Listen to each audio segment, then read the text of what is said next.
And in that moment, from the depth of my soul, a prayer came. I cried out, say, God, please save me for yourself.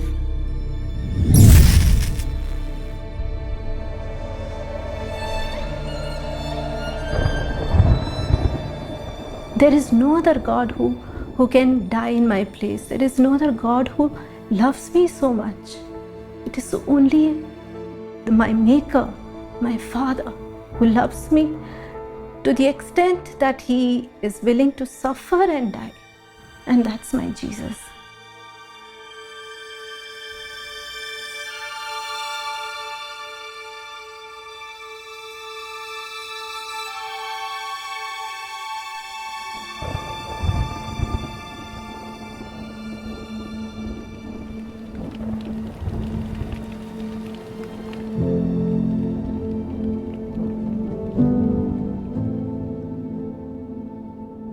My name is Deepa Naidu. I come from a non-Christian background. I was born in Ajmer, Rajasthan, into a very practical family. And when I say practical in terms of religion, we were not very ritualistic. My grandfather was a very well-known doctor from that area, from the Britishers' time. And he always, his religion was to serve the poor. And he took care of this patient, and that laid a very great impact on me, where for me, serving people was more of a religion than to practice few rituals. Having said that, there was no concept of relationship with God. For me, when it came to God, you could just reach God only when there was a need. And once your need is satisfied, you don't think about God. There is no role that He plays as such. It was more of an ATM machine kind of a relationship. You never ever think about it till you are in need again. And that's how I used to approach God. And I also believed mutually that, God also is not interested in my day-to-day life, in the small things that I do. But only the major events in life is where God had a role to play.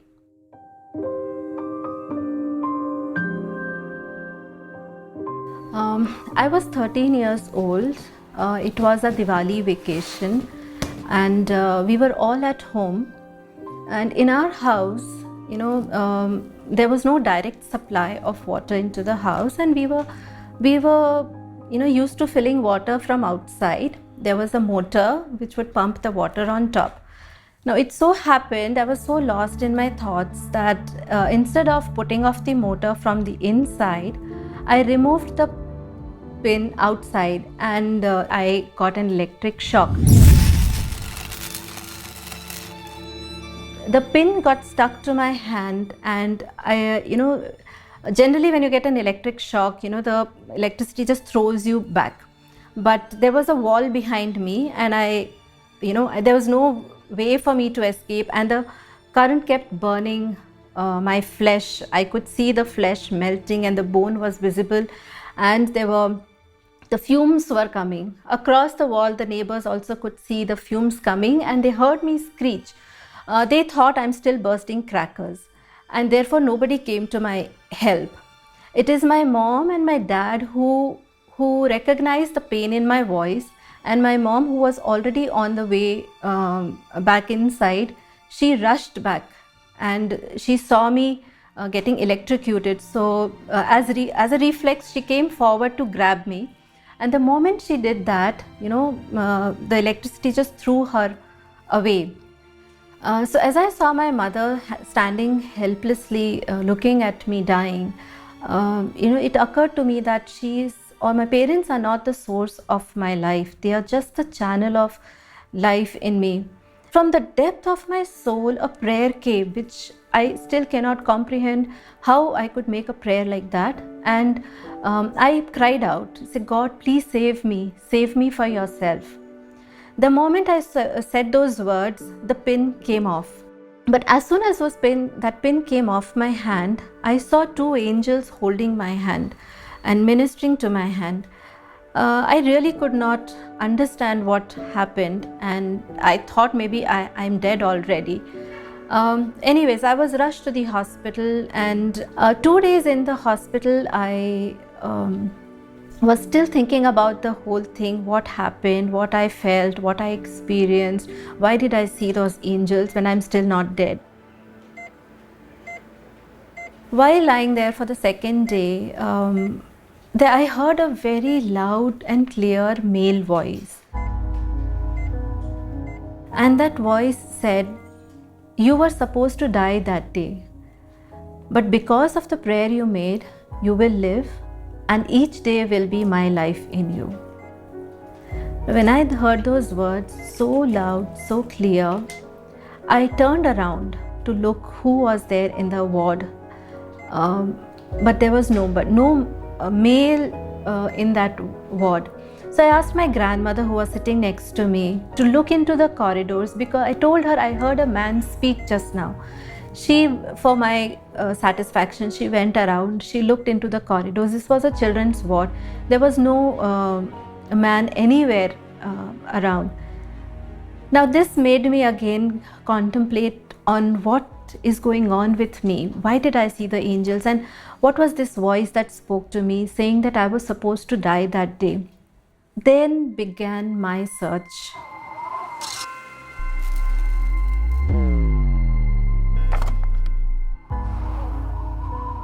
As a young girl, I began searching. I had multiple names of gods available to me, free to choose. In searching for God, I even went to the extent of people who claim to get spirit in them and prophesy, and I went to all extents in my search for God. I was studying in a Catholic school, and there in the morning assembly time was the most precious time for me, because there we were allowed to call God our Father. We were taught to pray, and the Our Father became my very favorite prayer, where I started relating to God as my Father. So this experience brought me to the knowledge of God as my Father, and I realized that I am not an ordinary person. I am the daughter of God. And it's not just me. When we pray the Our Father, every one of us is a child of God, and that helped me connect to people, even with the intention of serving them. I could connect with people in that regard. They are my brothers and sisters. Now, with this struggle and with this effort to still know God, this thirst to know God, which kept on intensifying as the years passed by, I came to the first year of college. We were told that there is going to be a retreat in the college. It was a 4 days retreat. The last day, as I was sitting in that auditorium, when I heard this priest challenge all the students. Now, the moment he used the word challenge, he got all my attention. I stopped writing and I wanted to hear what is he challenging us. He said, "I am going to give you a prayer, and if you say that prayer sincerely, it will bring a U-turn in your life." The prayer was like this: "Jesus, I accept you as my personal Lord and Savior. Come into my life."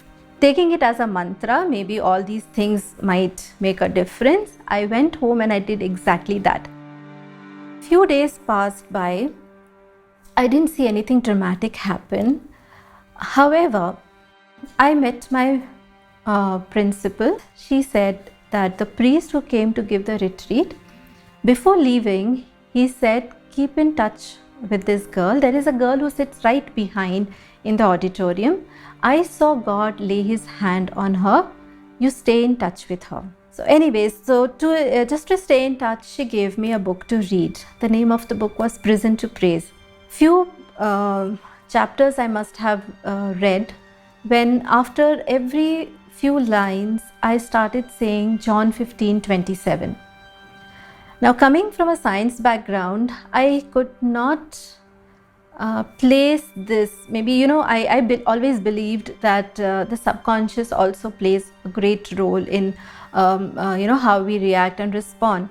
So I have thought maybe I have come across this somewhere, and that is why I'm going on saying this. Fifth time it happened when I started, I again said John 15:27, and I found it very awkward because I just could not read beyond. I was again and again saying the same thing. So I wrote that down. I closed the book, and the next day I went to my principal's office and I returned the book saying that I cannot go ahead. This is what I say. I am going on saying John 15:27. I do not know what it means, but I'm not able to read this book. So she just smiled and she said, why don't you do one thing? Go to the library, look for the Bible, and let's see what it says. It took me a lot of time to find the book of John. Then I found chapter 15, and when I reached to verse 27, it says, you too will speak of me because you have been with me from the very beginning. Now when I read these words, I knew for sure that these words are directly spoken by Jesus. So I went back to my principal's office and I told her, see, this is what the Bible says. I don't understand what it is because I don't know Jesus. I don't like to hear his name. So she just smiled. She said, why don't you go to the chapel, sit before him and see what he has to say.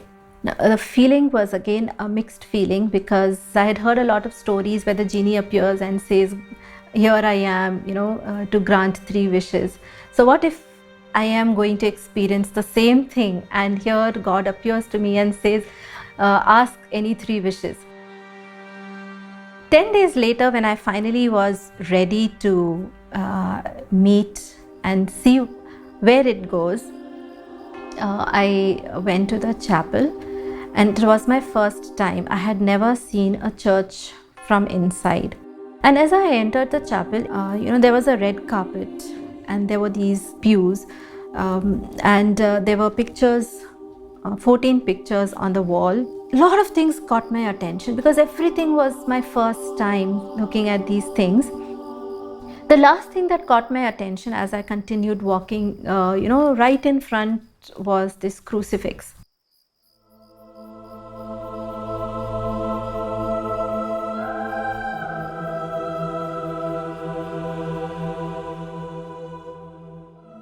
There was nothing godly in the crucifix. It was a picture of sorrow, grief, pain, loneliness, helplessness. So I knelt down. I knelt down before that crucifix and I stared at that crucifix and I started, abusing, insulting Jesus. I also started comparing him to myself, and I told him, I am so much better than you are. Look at you. You are so helpless. I say, you are barely clothed, and look at me. I am decently dressed. I told him, every part of your body is bleeding. Look at me. I am in the best of my health. Everybody has left you to die on the cross, but I have a loving family and friends waiting for me. I told him, you are a picture of helplessness, and yet you dare to call yourself God. But when I finished what I had to say, when I just sat there with nothing more to say, I was staring at him in all anger. I saw the crucifix come to life.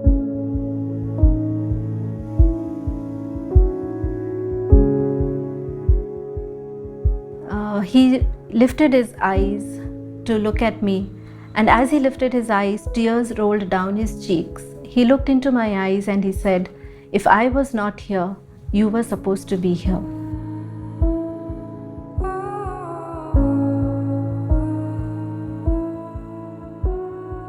That was the moment where, as if divine light, shone upon my mind, my spirit, the past, present, future, everything became so clear. And in that fraction of a second, with that one word that I heard from his adorable lips, made known to me this divine mystery, this divine exchange that happened on the cross, I realized that because he is wounded, I am healed.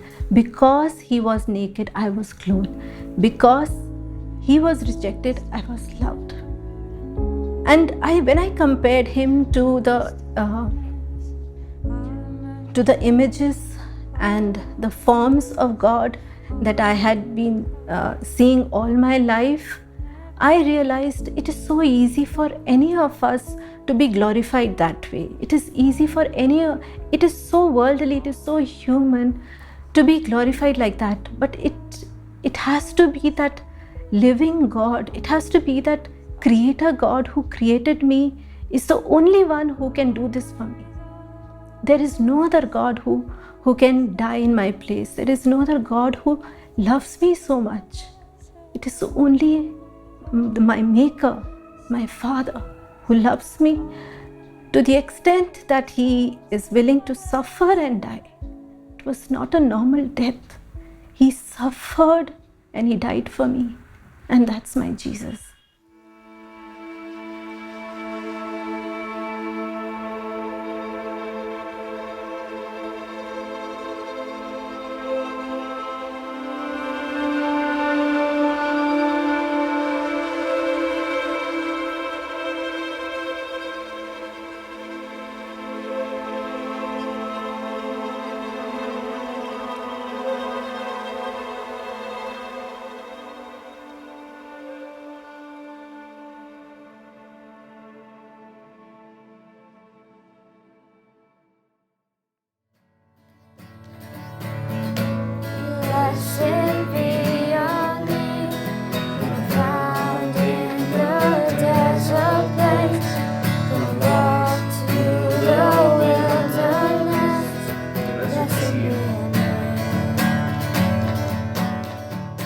The Lord started using me in different ways, in helping people, in testifying, in ministering.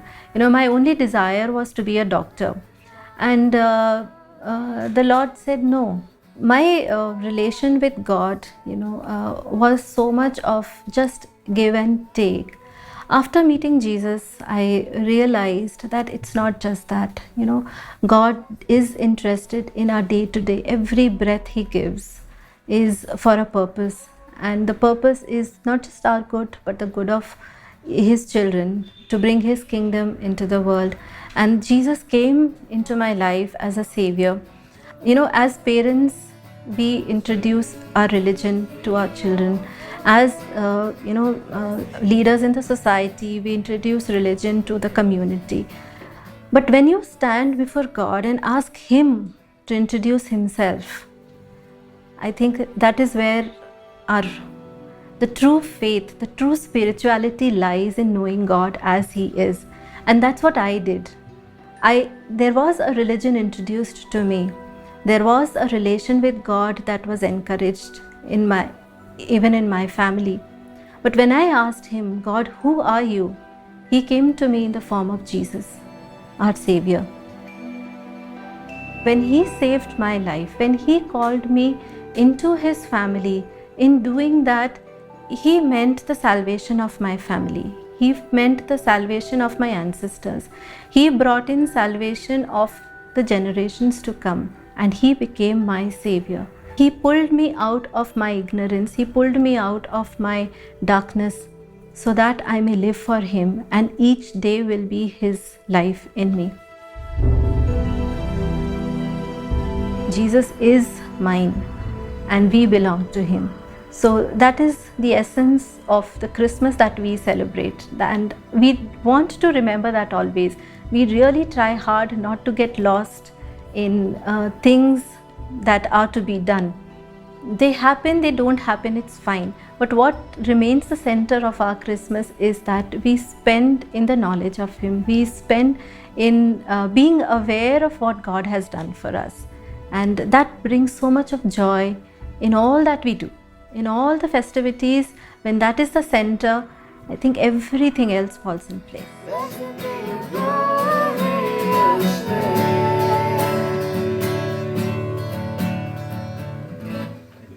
Okay.